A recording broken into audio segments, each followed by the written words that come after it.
navigating the current food crisis and the nexus on climate, conflict, and food security, exploring the multiple solution space. My name is Cristina Rombaitis Del Rio, and I'm an International Engagement Associate with the Food and Land Use Coalition, and I'll be your co-moderator for today. My other moderator is online, and she'll introduce herself in just a moment. But briefly, I want to reflect on where we are today. In the past year, we've seen the war in Ukraine, one of the main bread baskets in the world, really cause cascading hunger throughout the world. We've also seen conflicts in Tigray, in Ethiopia, in Syria, Afghanistan, and many other places in the world, pushing many more millions into hunger after decades of progress in addressing hunger. And this comes as people and economies are recovering from the impacts of the COVID pandemic, and climate change is, of course, layered onto that and exacerbating already fragile situations. Just 2,000 miles from here in the Horn of Africa, a drought has displaced 1.5 million people. So there's stark evidence that climate change, food security, and other elements of human security are interconnected, but currently they're being treated in isolation. And we can't continue to do that. So in this panel, we're going to explore options for multilateral collaboration, financing, institutional reform, to create the mandates and actions that we need to address these interconnected crises. So it's my pleasure first to turn over to Nate Matthews, the director of the Global Resilience Partnership, and our host here at the Resilience Hub, to make some opening remarks. Nate, over to you. Thank you, Christina, and welcome all to the Hub. Really excited about this session today.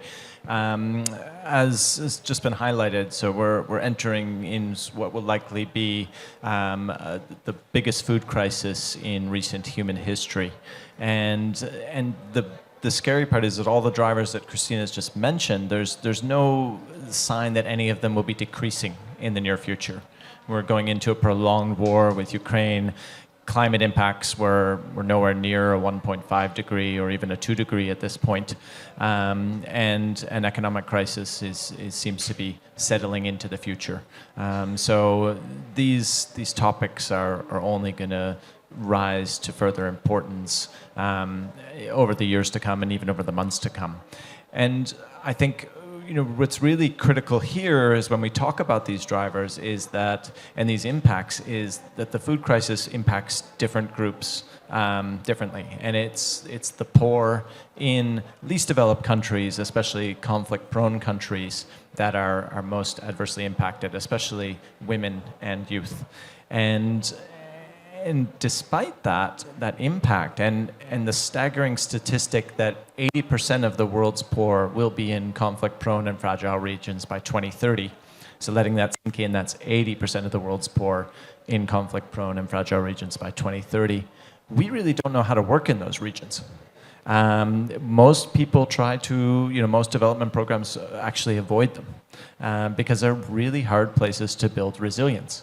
And so we have a lot of learning to do if we're going to be able to address the needs of building resilience in those regions. And that's why this panel is so critical today to really start to unpack that. Within GRP, we have something called the SEEDS program, where we work on identifying novel solutions to build resilience, transformative resilience in conflict-prone and fragile regions. And we've also received a challenge fund from the GEF to support building resilience in conflict-prone and fragile regions. But we're one small organization, small partners. USAID has been a key partner of ours since our inception, but we need a much more concerted effort. So what we're really hoping for today is from our panelists, both in person and online, is really starting to uncover how to build resilience at this nexus of conflict, food insecurity, and climate change. And very excited to be here myself and really looking forward to what the panel has to say. Thank you. Thank you so much, Nate. I'd like to introduce my co-moderator who is online, Caroline Delgado. Caroline, are you there? Please go ahead. Thank you so much. So my name is Caroline Delgado. I'm Program Director of the Food, Peace and Security Program at CIPRI in Stockholm. I'm joining you today from Paris, where the topic of food security, violent conflict, and climate change is also featuring really heavily at the Paris Peace Forum. And I think it's really encouraging to see these forward-looking debates taking place at both COP and elsewhere. So with us today, we have a highly prominent panel. We will introduce each panelist as we move along. We have a big topic and very little time, so I would like to ask the panelists to please keep your answers to 4 to 5 minutes. There will be time for question and answers at the end, so please do just send us your questions over the chat function, or of course, for those of you joining in person, then just raise your hand and engage with us directly. So without further ado, let me kick off with our first question. It's to Matthias Frumiere. Caroline, Matthias is not quite here yet, so maybe you could address the first question to Dan, if that's all right. All right. I will do that then. So Dan, first question to you. Dan is the director of the Stockholm Peace Research Institute, SIPRI. Dan, we want to ask you, we are undergoing one of the largest global food crises in modern history. And the impacts of food insecurity are being exacerbated by the impacts of climate change, violent conflict, and there is a lot of concern that the crisis might get worse. So how are the impacts of the crisis already affecting vulnerable communities? And if it actually does get worse, what would be the darkest scenarios? Dan, over to you. Well, thank you. And thank you very much for letting me be with you virtually. I think this is a very important meeting, and I completely agree with what was just said about the problem of looking at these questions that we're discussing today under separate headings, in different compartments, in different departments of government, even in different research programs. We really need to get the understanding of the problems more integrated. You talk about the scale, Caroline, and I mean, there is about 2.3 billion people facing moderate or severe food insecurity at the moment. That's in the vicinity of 30% of the world population. Number of people who go to bed hungry each night is estimated to be somewhere around 820 to 830 million. It's getting just a little bit over 10%. And the problem about the food crisis and food insecurity crisis that we're thinking about today is that it builds on foundations that were already pretty much catastrophic. So the advances in feeding people worldwide, in reducing world hunger, started in the early 1990s, that it really registers in the statistics, and continues to about 2015, and then the figures turn. And since 2015, even before the war in Ukraine, even before the pandemic, there started to be an increase in the number of people who were going to bed hungry each night. And the main drivers of this are the impact of climate change and the impact of violent conflict, working together, so to speak. So immediately you have the question, how would it be possible to deal with problems of hunger without addressing questions of conflict and of climate change?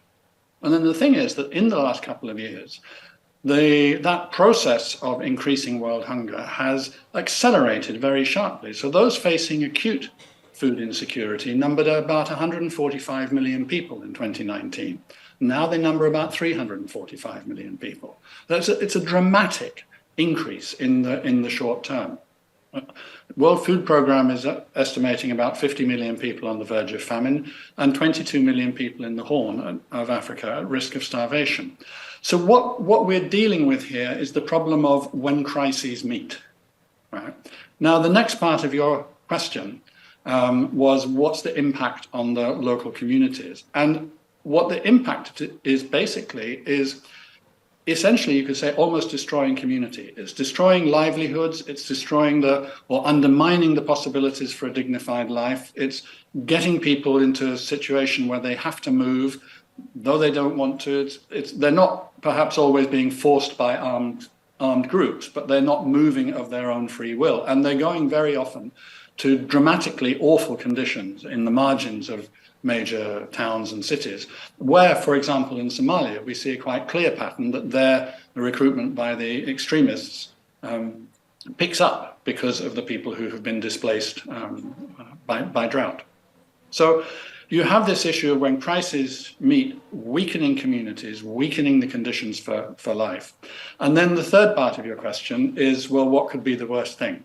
And I guess I'm tempted to reply, we're almost there now, right? And we don't want to wait and see what it could get to be. But if we had, for example, a year of climate change like we have now, a continuation of war and sanctions that is limiting supplies of food out of the world's two major bread baskets. If geopolitical rivalries continued to be so sharp that it was extremely difficult to get the cooperation going which is needed to address these problems, and if there were also to be a pandemic as infectious or more infectious than COVID-19 and with a higher mortality rate, then I think we would be heading towards the darkest corner and the darkest scenarios. And I think really then kind of all bets about what normality is are off, because many, many governments worldwide, not just the ones to whom we normally attach the label of fragile states, many governments would be unable to cope with what was going on. So you've given me the opportunity to start off on a thoroughly pessimistic note. The one thing which I will say, sort of more towards addressing the problems, is since the problems are linked up and intersecting, so must the solutions be. And that process, I think, starts in two places. It starts up in our heads, how we think about it, and then it starts with the money. If the money could be directed in a way that cut across the problems rather than being stovepiped into these separate issues, then we would be in a much stronger position to face the challenges that I think we can all see. So thank you for allowing me to be so gloomy. I enjoy it. Thank you, Dan. I'm going to pick up on that last point that you ended on and address a question to Dina Esposito. She is the acting assistant to the administrator for the Bureau of Resilience and Food Security at the U.S. Agency for International Development, and Feed the Future deputy coordinator for development and the agency's global food crisis coordinator. So you feel these issues very viscerally, I'm sure, in your day in, day out. And I'd love, as we sort of transition to the solution space, I'd love to hear your thoughts on where you see the opportunities to de-silo, but also the innovation and where financing might play a role. And we're sharing one microphone here today, I'm afraid. First, thank you very much for having me to this really important discussion, and you just heard a really great overview of the nature of the global food crisis. I will say that I started my career, I'm going to date myself now, in the early 90s in Somalia in the famine response. 250,000 people died of hunger in just a staggering confliction of drought and war. And I decided at that moment, humanitarian aid is never going to get it done. What we really need are peace builders. We need to stop the violence from happening before it ever starts. That led me into a career in peace building and community-based dialogue work. And then in that process, people said, we can talk all we want, but fundamentally, we have development issues. We need water, we need infrastructure, we need all these things. And I ended up moving into then the development stage. So really, at different vantage points, recognizing that fundamentally, these solutions are all connected. And today, I am leading the Bureau for Resilience and Food Security. That includes a Center for Ag-led Growth, a Center for Nutrition, a Center for Water, and a Center for Resilience. So recognizing again that all of these are issues that contribute to food security, and that risk, the issue of assessing the risks in an environment and asking how do we pull these resources together to address the underlying root causes of hunger is what the Bureau is all about. That said, I wanted to sort of move outside of sectoral conversation to talk about systems, because I think our food system is really struggling, and our water systems and others, to say there are three systems that I think there are seeds of innovation in that we need to think of that aren't siloed approaches. Social protection systems, market systems, and disaster risk finance are the three things I would highlight. social protection, perhaps the best known is the Ethiopia Productive Safety Net, which provides a regular and timely transfer to the most vulnerable.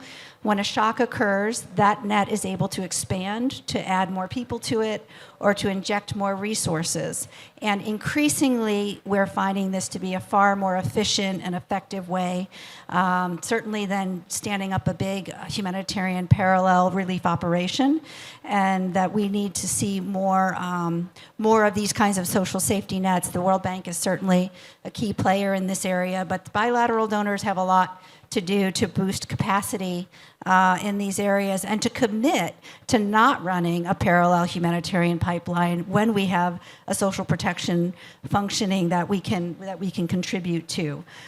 There are some other countries, Colombia and Turkey come to mind, with very interesting protection safety nets that expanded to meet the needs of refugees and other disaster-affected populations. And we're seeing interesting models even in more fragile places like Yemen and Mali. So that's a space to watch in terms of innovation.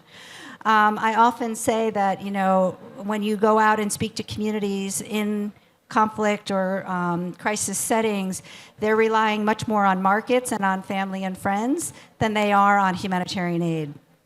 So just thinking outside of, they need water, they need this, they need that, what can we do to keep markets running? They will provide those services if there's a way to crowd in those investments. You can go to the remote corner of Nigeria and see a vibrant market. There is a resilience leadership program, food security project that AID runs that has just signed in northeastern Nigeria, where there's an insurgency and decades of conflict, 10 private sector partnerships with private sector companies who are extremely interested in that market, whether it be to access the food production that can be done there, to help provide feed and fodder to for pastoralists, or to provide solar products for households, which are all desperately needed. Those are some of the examples of market systems that I think we could reinforce. And finally, on disaster risk financing, there are some really interesting sovereign insurance models that AID supports. There's something, a specialized agency of the African Union that runs something called the African Risk Capacity that works in partnership with the private sector insurance company and pays out in response to droughts or cyclones, and now flood insurance to countries in Africa. There were recent payouts in the Sahel following a catastrophic drought, and an additional $12 million in disaster relief to disaster-stricken farmers in Mali and $7 million in Burkina Faso, which means that those farmers aren't looking to the humanitarians for a handout. There's actually a system in place. But maybe more importantly, in order to be eligible for that, a country or a nation has to actually have a disaster risk mitigation plan. So you're actually, by engaging in that market, reducing the need for that outlay right up front. So those are three kind of outside-the-box, non-siloed things that I think are spaces to watch. Fantastic. Thank you for those tangible examples and really innovative solutions there. I want to invite Matthias Fumeri to join us on the stage if you're able. And Caroline, over to you. Thank you very much. So now turning then to Matthias, who's the head of the Swedish delegation for the UNFCCC. We heard the previous speaker talk about some tangible, concrete examples and solutions. So we would like to ask you, Matthias, from your inside perspective, working with the UNFCCC negotiations and the Swedish National Strategy for Climate Action, what do you see as the main obstacles to implementing solutions that address the food insecurity, climate, conflict nexus? And what can be done by the different member states in contributing to overcome this? Over to you, Matthias.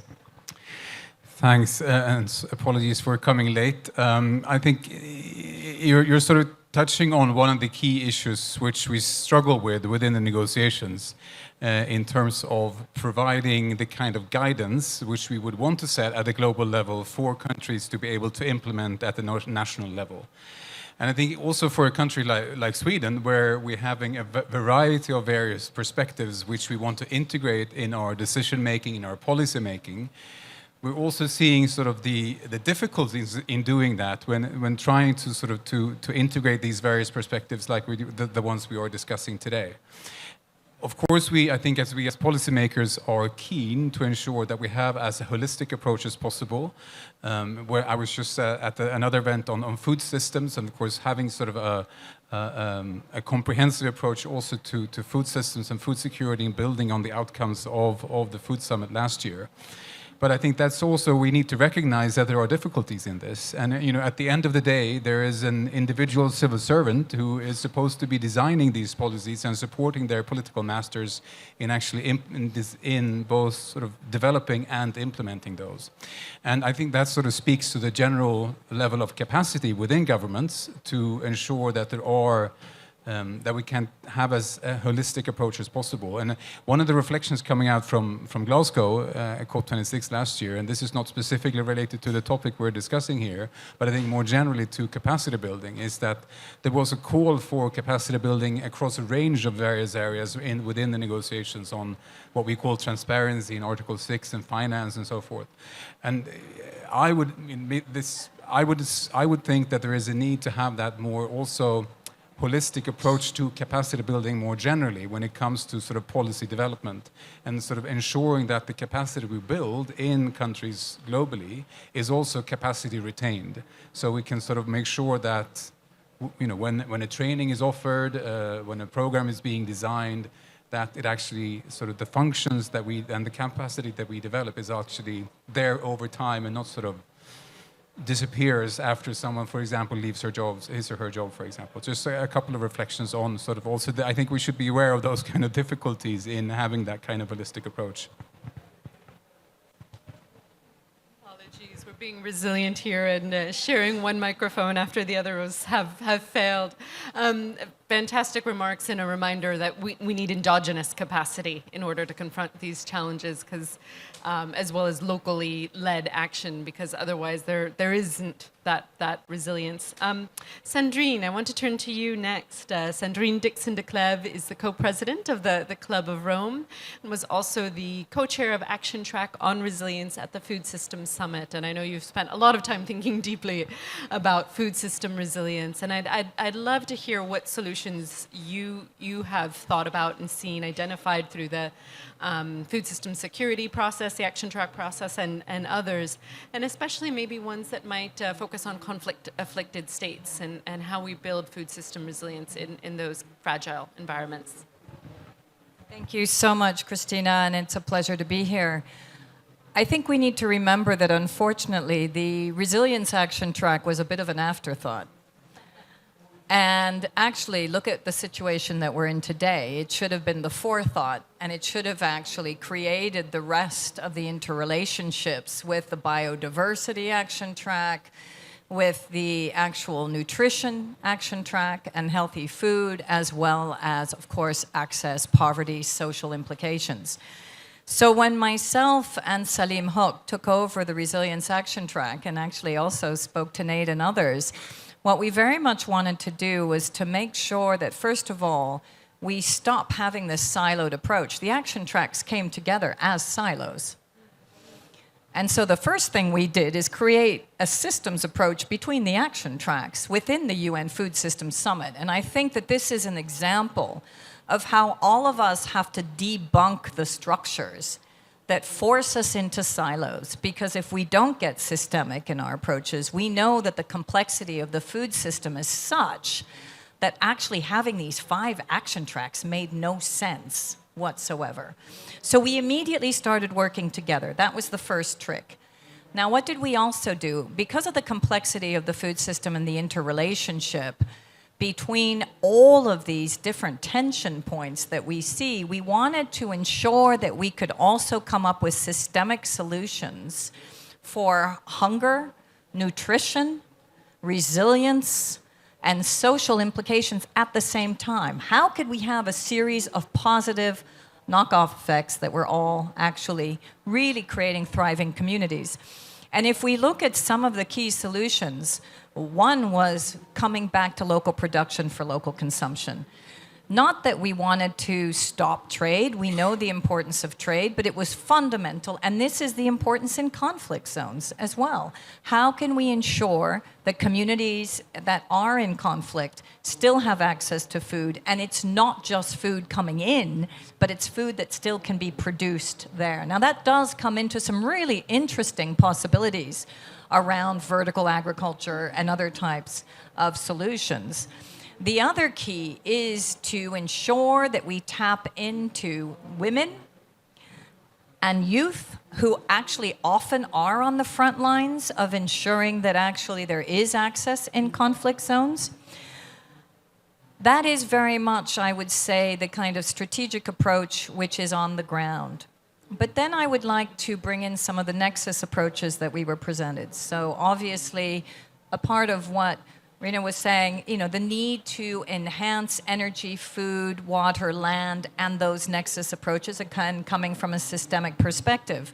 If we're not necessarily in a conflict zone, how can we ensure that we have more renewable capacity, which is enabling those farmers to be able to grow in a very energy detensive way or de-intensification way, and also bring forward all the solutions so that they can be regenerative in the way in which they address water, in the way in which they address the way in which they engage with the soil. So those nexus solutions are absolutely essential. Then let me bring in the big picture, and Christina, you know that this is very close to my heart and your heart, which is that when we were in the crisis of the financial crisis, we very much addressed the potential for stability. No one is talking about how the essence of all of our needs, we all need food, the system that actually makes us thrive is not actually being addressed from a stability perspective. Why are we not addressing the risks from not having stability within our food system? The disruption that we are living right now in Europe and elsewhere across the globe because of one invasion is phenomenal. So you and I have been very much behind FOLU and WRI and Systemic and others, including the Club of Rome, of thinking through, could we bring together a food stability board type of idea, a de-risking idea that could be actually facilitated through existing structures? We don't want to reinvent the wheel. Could potentially be regionalized, could be localized, or could be global. But even just coming back to the essence of ensuring that we have a stable food system is so important. And I do not think that that conversation is here. It hasn't come up in any of the conversations I've had on food, which is ridiculous that we are so destabilized right now because of our access to food and energy and because of pricing mechanisms and market mechanisms and the way in which we've created so many unholy dependencies on certain suppliers, both energy and food in that case. Thank you so much, Sandrine. We're glad to at least be having the conversation here in the Resilience Hub. I want to return to our friends online to hear from them as well. Caroline? Thank you, Christina, and thank you, Sandrine. So, Sandrine, you spoke about stability and the stability of food systems and food supply. And I want to turn to Hibu Yassin, who is the Executive Director of IIDA Women's Development Organization in Somalia, a focal point for the civil society platform for peace building and state building, and pick up on another stability issue. So it's easy to understand, as we heard in this panel and elsewhere, that conflict can lead to increased food insecurity. But it might be a little bit more difficult to understand the other way around. So if we strengthen the resilience of local and regional food systems for example, climate change, might that contribute to conflict prevention? Would this be one of the solutions? And perhaps an even trickier question then, if that is the case, could you explain how? Over to you, Hibu. Thank you very much. I apologize, but I'm having problems with the power. As soon as In this part of the Horn of Africa, it rains, power start having problem. You might see me, the internet is okay, but you might see me sometimes on the dark, but it's for a few seconds. To answer your question, yes, it's possible.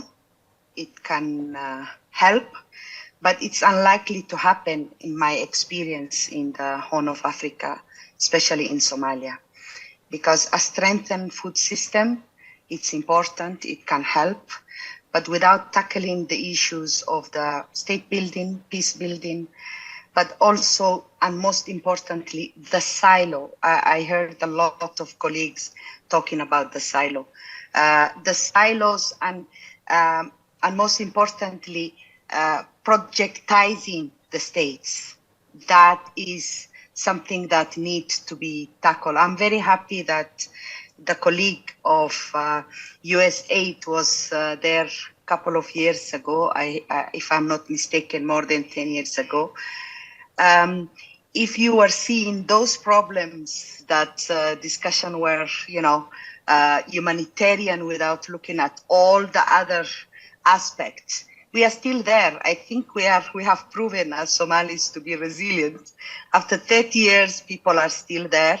And Somalia is tackled as a humanitarian issues, the issues of peace building and how these impacts. And lately you heard what is happening. Al-Shabaab are, adding to the food insecurity that is there by, wherever they are being chased, they are, creating a tabula rasa by burning the farms and killing animals and so on. As I said,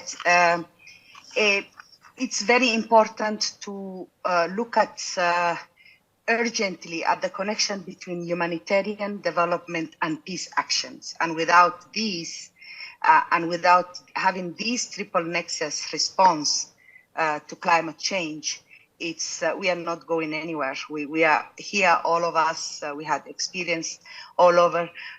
We saw what is happening.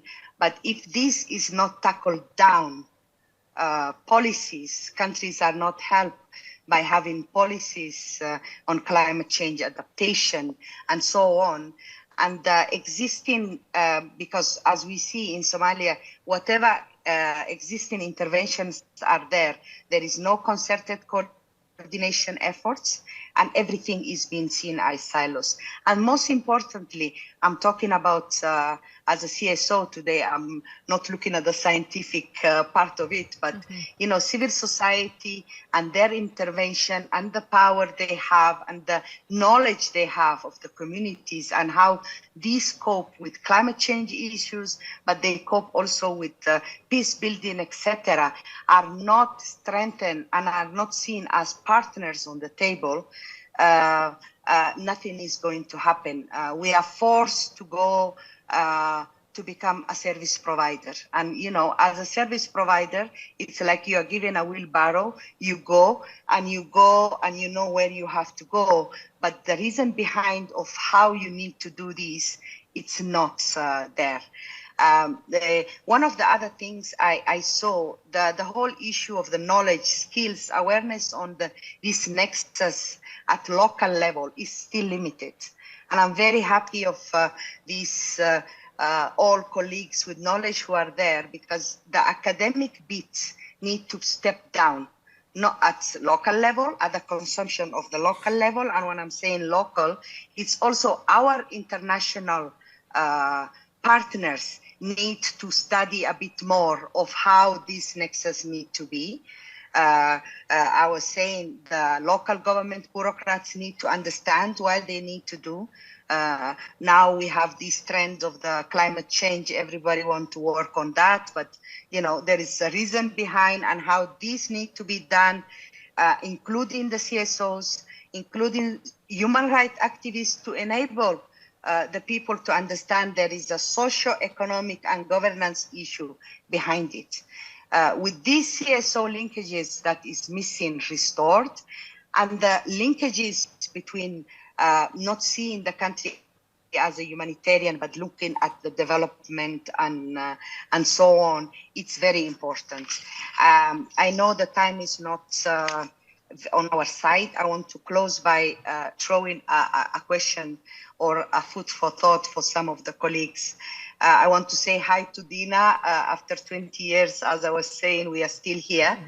But I want to leave you with food of thought. We are still here. We have proven resilience.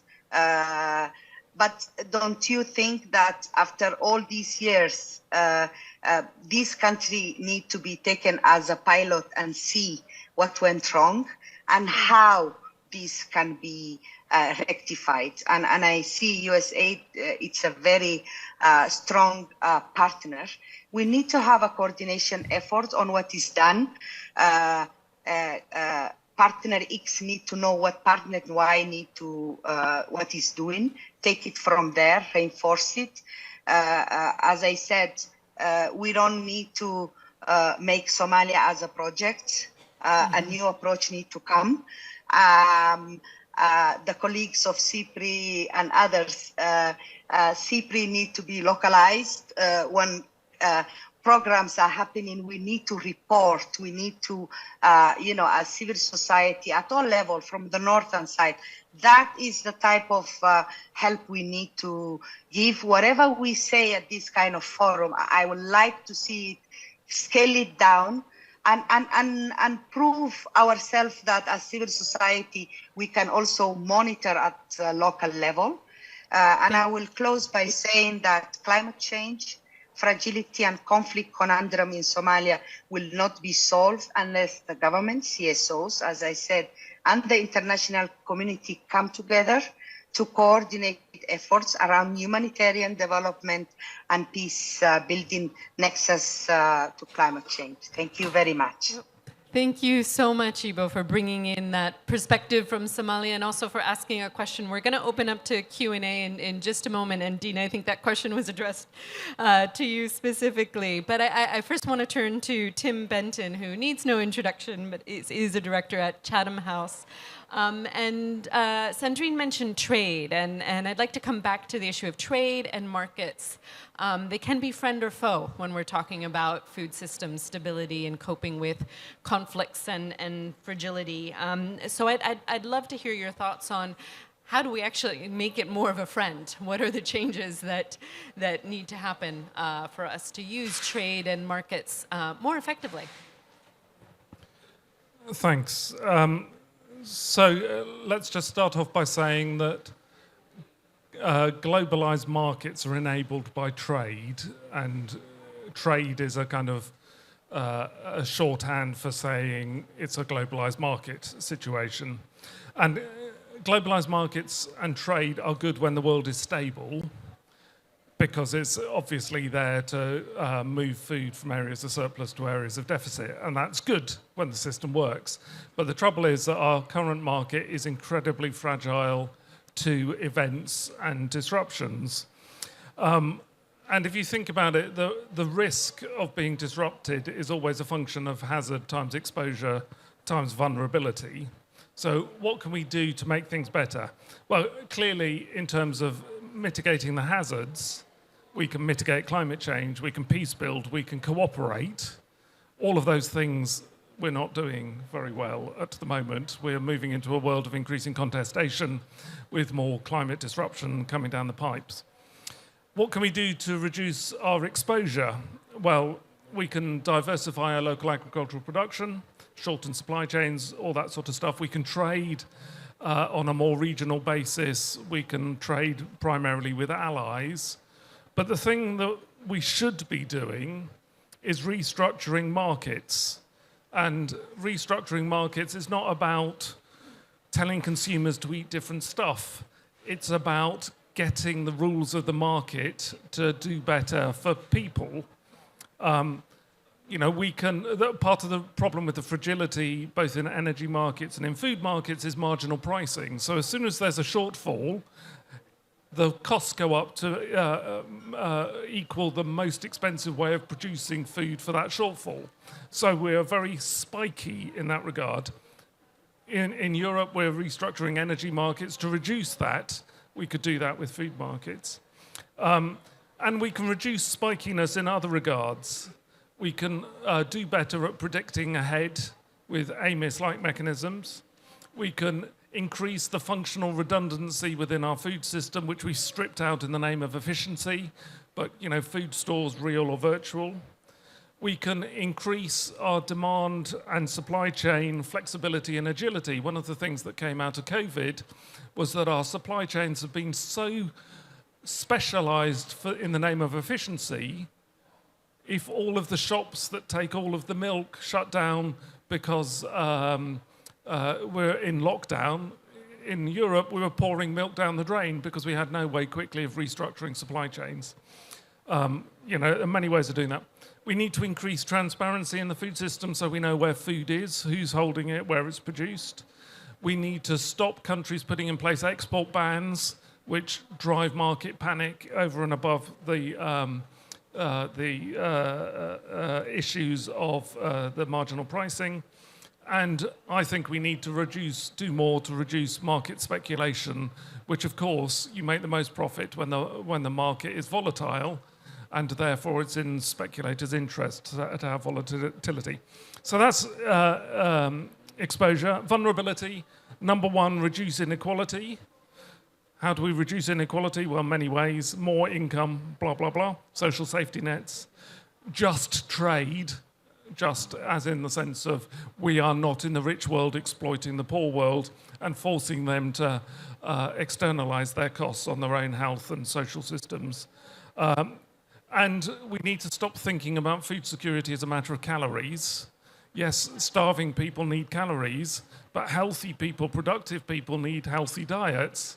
So we need to think about how we can restructure the food system to deliver healthy diets that are sustainably produced, because the sustainability and the diversity in itself will build resilience. So it's a mix of both domestic policies in all countries. I mean, the UK is going through labour disputes, and I wouldn't be surprised if we see civil unrest through the winter. This is not just conflict-prone in the traditional sense. So a mix of domestic policies and multilateralism. We need the WTO to be more receptive to thinking about resilient and sustainable trade rather than just cheap trade. UNFCCC obviously plays a role, and it's great to see food coming up the agenda in the UNFCCC, and hopefully thinking about how we make our food system, our globalized and localized food systems resilient, will become very much a core content for COP28. Thank you so much, Tim. You really encompassed a lot in that answer.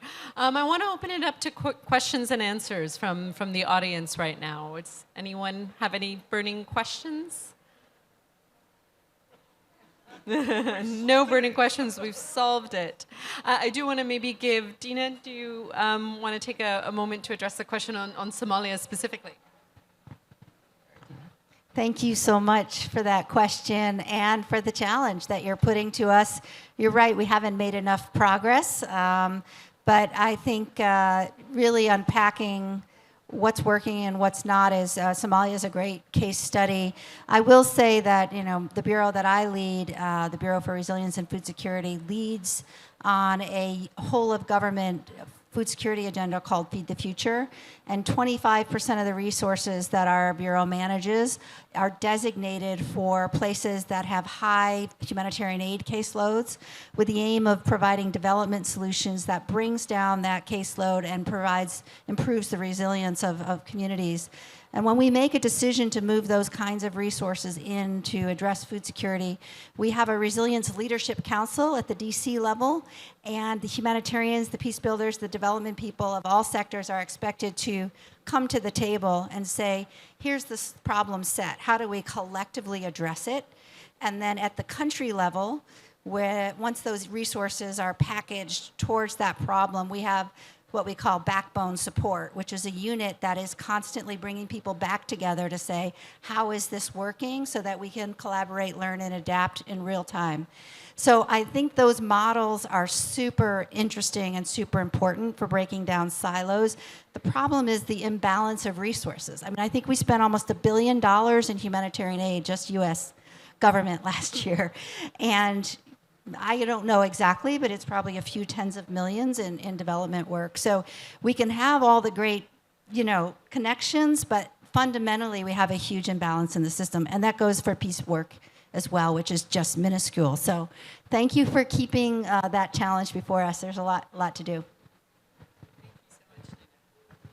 Thank you so much, Dina. I want to take advantage of the fact that we have Ulla Kask, the Counselor for Agriculture and Commodities Division of the WTO, in the room to see if you wanted to give a few remarks in sense of fairness, as we've been talking about the WTO and the role of trade. Do you mind giving a few quick remarks? Thank you. So I will just address few points. I'm in the wind here, so okay. Can I come this side then? If you don't mind, I get out of the wind also. So just to address a few points about from the WTO perspective, from the trade perspective, right? Because trade has been actually, at least I noticed, has been quite absent from the debates here. Trade has very clearly a big role to play, especially for food security. We know that trade feeds 1 out of every 6 people in the world.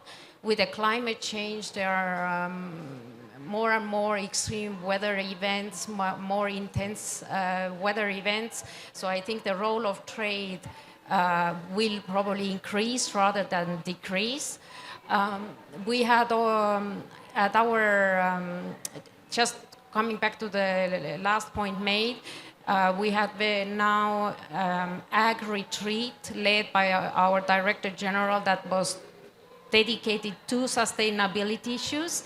We had also here the WTO launched here at COP27 the Climate Change and Trade Report that is accessible on our website. We had our ministerial conference in June, and just to come into conflicts and how this affects our life, we prepared, because our ministerial conference was supposed to take place in December, but because of COVID we had to postpone. And what we were preparing for December was very different from what we got in June, because December there was no war, and in June we were in the middle of it. So we got, the package clearly shows that it was an emergency response package, and all our members who are all countries here present, clearly decided that the trade restrictions, especially export restrictions, is not the way to go. Trade restrictive measures only make things worse, especially in the middle of the crisis. So the commitment was made to keep trade open, flowing, and there was also a program, work program that was decided to see how to help least developing countries and the net food importing developing countries. And while I have the microphone, what is also very often forgotten when we talk about trade and WTO, it's not only trade and WTO, it's the trade rules. Trade rules can be seen as something preventing you to do what you would like to do, but they have a very big, the current trade rules, agricultural trade rules, date back to 95, and they clearly need to be updated. And if they are properly updated, which is something our members are trying to do, if they are properly updated, then they can help the reform, they can lock in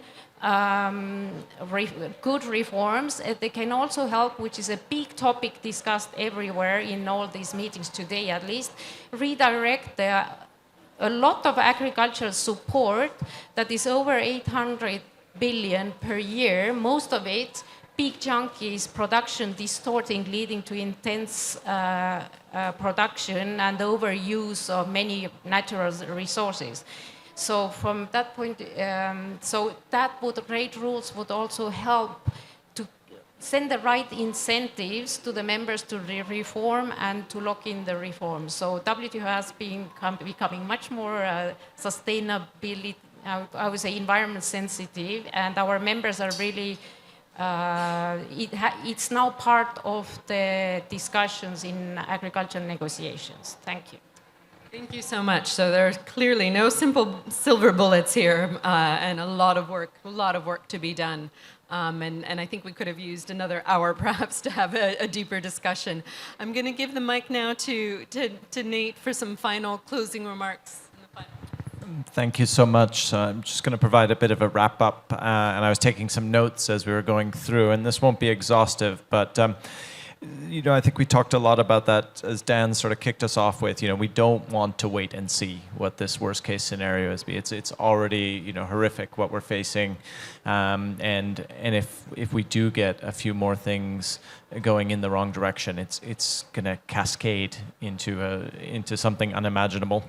Some great comments on the role of the private sector as well. And I think, we do some work in GRP where we're trying to reimagine what risk looks like and for the private sector. And I think right now, if we took a man or a woman from, let's say, a conflict-prone area like Sudan, and we put a man or a woman from the UK or Canada or whatever, and we asked, who's the riskier investment? A lot of us might jump to the man or woman from Sudan. But actually, working with our partners, we know that default rates of, credit are much higher in the UK or the US or Canada than they are when we're giving out microloans to people in conflict-prone or least developed countries, conflict-prone regions. So I think we really need to flip that risk profile as well. And there's a lot of, opportunities to work with the private sector in these spaces.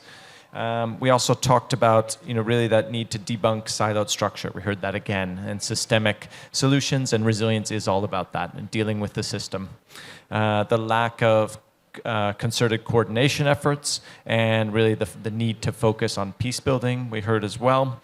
And then the markets, of course, came in very strongly from Tim. And, that's including the transparency and the reducing market speculation amongst a bunch of other really critical points, and the criticality of trade as we wrapped up. And I would just like to say, when we look at resilience within GRP, we tackle across 5 key areas, and I think they came out really well within the discussion. So that's thinking about diversity, so the need to have diverse systems, moving away from that heavy focus on efficiency that we had before. That doesn't work in under uncertainty. Redundancy, so the need to build redundancy into what we do. Connectivity. It's a dual-edged sword. So connectivity is what spread COVID around the world very quickly, but then it also spread the solutions to it. So we have to learn how to manage that. Inclusivity and equity. That is really central to everything that we need to do here within building food resilience in conflict-prone and fragile regions, and actually everywhere, all the work we do. And then finally, adaptive learning. We're dealing with systems. We need to keep coming back and re-looking at what we're doing and make sure that we're engaging adaptively within these spaces. Thank you.